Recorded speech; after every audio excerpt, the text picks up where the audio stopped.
Have you ever felt the electric rush of a new idea? So bright, so alive inside your chest that you couldn't wait to tell someone about it? Maybe you called your best friend at 10 at night, talking fast, voice rising, painting the whole picture of what your life was about to become. Maybe you posted about it. Maybe you sat at dinner and laid it all out. The plan, the vision, the version of yourself that was finally going to show up. They smiled. They said, "That sounds amazing." And you went to bed that night feeling like you had already done something. But then a week passed, then a month, and somehow the thing you were so certain about started to feel distant, embarrassing almost. This is the story of a man named Raphael. Stay with me until the end, because what he discovered might be the most quietly powerful thing you ever hear. Raphael Mina was 34 years old. He worked as a logistics coordinator at a freight company in the port city of Valencia. His take-home was €1640 a month. His apartment was on the 4th floor of a building that smelled of old cooking oil in the stairwell, a second-hand desk, a stained coffee carafe, a corkboard with faded intentions. Raphael was not lazy. He showed up every day for 6 years. He remembered details others forgot. But inside the company he had stagnated, no promotion, the same salary for 3 years. Every few months, something would stir in him. A video late at night, a story about someone who had built something from nothing, and he would feel that electric surge of possibility. He would message his friend Donnie with a voice note at 11 p.m. The whole plan laid out, vivid and full, and Donnie would say, "That's sick, bro. Do it." And that was enough. Then he would open YouTube. Then he would fall asleep. 3 weeks would pass and he would not have opened the course, not drafted the first email, not written a single plan. The idea would be gone, not because he forgot it, but because somehow it already felt finished. The applause had replaced the act. His mother called every Sunday. She would ask near the end, "And what are you working on, Hisho?" And Raphael would feel the familiar tightening in his throat.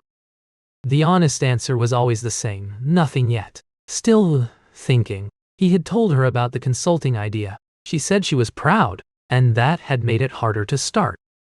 He was not lazy. He showed up. He was dependable. But dependable was the word his supervisor used like a compliment, and it landed like a small, quiet insult he couldn't stop turning over. Every few months the cycle repeated. A surge of electricity, a plan spoken out loud, a warm response, and then silence of the worst kind, the silence of someone who stopped before they started. His apartment held the evidence, the corkboard, the faded sticky note in his own handwriting, the gym membership he never used, a life financially surviving and emotionally standing still. Raphael walked through those 6 years carrying something heavy. The gap between who he told people he was becoming and who he actually was. That gap had a weight to it. There is a particular suffocation in a life that is financially surviving and emotionally standing still. Not poverty, just the slow compression of a man who knows he is more than this. It was a Tuesday in early March. Raphael was eating instant noodles at his desk during lunch, scrolling with the vacant half-attention of someone who has stopped expecting anything interesting to happen. His colleague Marcos walked in, poured himself a coffee, and said without looking up, "Didn't you say 6 months ago you were going to start some consulting thing?" Fernandez, the guy from the Bilbao office, registered his own freight consultancy. 3 clients already. Started 2 months ago. Got the idea. Raphael said nothing. He put the noodles down. He knew Fernandez. He had shared his exact idea with him at a conference 11 months ago, over drinks. Fernandez had listened, asked a few questions, and said nothing. Raphael had walked away from that conversation thinking, he didn't get it. He got it. The noodles went cold.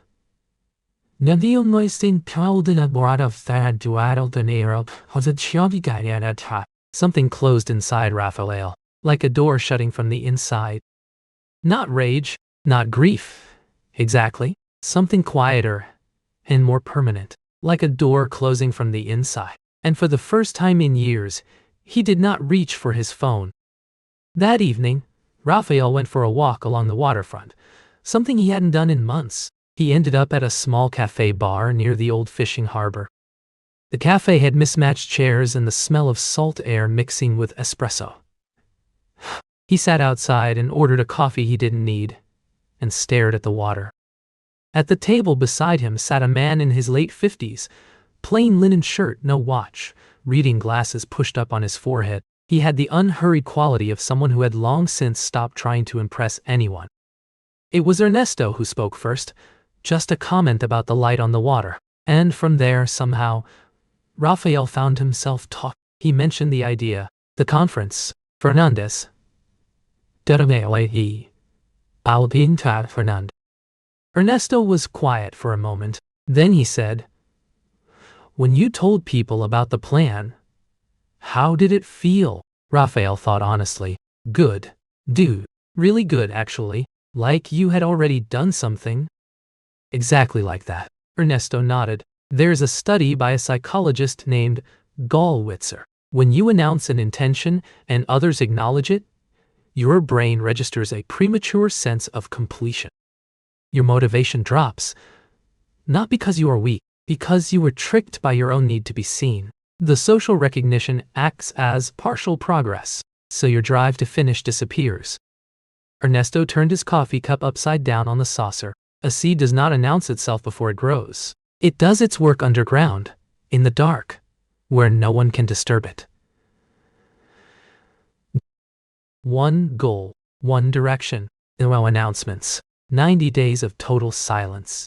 Every unit of energy that would have gone into performing your goal goes directly into pursuing it. The world does not need to know what you are building. It only needs to see what you have built. He picked up his book. The harbor was dark. Raphael walked home changed. Raphael went home that night and sat at his shimmed desk for a long time without turning on his phone. He opened a blank document and wrote 2 words: build quietly. He listed for himself alone exactly what he would do. 3 hours every weekday evening, 5 hours on Saturdays.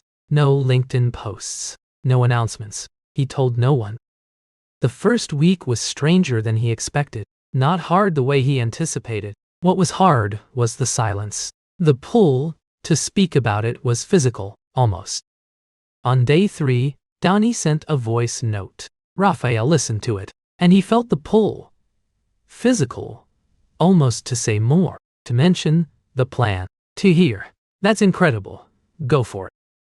He closed the app. He went back to the desk. The silence felt strange, like a new room in the apartment he hadn't known was there, slightly uncomfortable, and completely his own. On day 9, he drafted his first cold email to a small import company. His hands were slightly damp on the keyboard. He had no one to check it with. He sent it anyway. By the end of week 2, he had sent 11 emails, 2 replies. 1 politely dismissive. 1 asked for a call. He did not tell anyone about the call. He sat with it alone. On the morning of day 24, Raphael woke up 40 minutes before his alarm. He lay in the gray pre-dawn light and searched himself for the name of what he was feeling. It wasn't excitement. It was quieter than that. It was the feeling of someone carrying a secret for 3 weeks and who had started to love the weight of it. He whispered to himself, not grandly, just as a fact, "I'm actually doing this." He got up. He made coffee. He opened the laptop. No announcement needed. No one watching. Just the work. The days built on each other the way mortar builds between stones, invisibly, incrementally, and only recognizable from a distance. He was constructing something real, alone, in the dark, in silence. He was constructing a framework, contacting clients, registering nothing until it was real. The silence had become something he protected, not a void, a container for something growing. By day 47, Raphael had his first paying client, a small ceramics exporter in Castellon, a monthly retainer, not life-changing yet, but real, contractual, his. He did not post about it, did not call anyone, He sat with it for a full evening alone and felt something he could not remember feeling before. Not pride in the announcement sense, the pride that comes from doing. By day 78, a second client. By day 90, a third. His consultancy income for the month had reached 2,200 euros, more than his full salary. Built in silence. Built alone. The changes were observable in ways he hadn't expected. He stood differently at work, not arrogantly, but with the quiet ease of someone who no longer needed the job to define him. His supervisor noticed. "You seem settled lately, Raphael. Like something shifted." Subject 1 smiled and said nothing. The smile was enough. The silence was the answer. His mother called on a Sunday in June, near the end. "And what are you working on, Hi-ho?" "This time," Raphael answered differently, "I'll show you next month, Mama. I want to show you, not tell you." There was a pause. Then his mother laughed softly, surprised, a little curious. "Okay," she said, "I'll wait." He hadn't told her a plan. He had given her something better, a reason to wait. He had not told her a plan. He had given her a result she could see when it was ready. The tree was growing. She would see it when it was strong enough to stand. The dense, private satisfaction of a person who had built something with their hands that no one had watched them build. That was the feeling. That was what the announcements had always been stealing from him. "I don't announce what I'm building anymore. I don't need the applause before the work is done." The silence is not emptiness. It is where the real construction happens. I build in the dark now, and I have learned to love the dark. The silence is not a cost. It is the protection the seed needs. The root system grows where no one is watching. This is who I am now. I build in the dark. I show the result, not the intention. And I have learned that the most powerful thing a person can do with a dream is protect it. Here's what I want you to do right now, tonight. Write down the one goal you have been announcing and not finishing. Write it on paper alone where no one can see it. Step 2. Go silent. For 30 days, minimum. No updates. No previews. No, I'm working on something exciting. Just the work. 30 days of silence and actual output. Step 3. Come back in 30 days and drop a comment. Not a plan, a result. Something you built. Something real. The world will see your tree when it is ready to stand.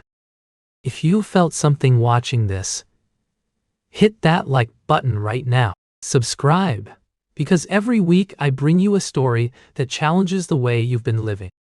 The world does not need to know what you are building. It only needs to see what you have built. Build in silence. Your tree is waiting.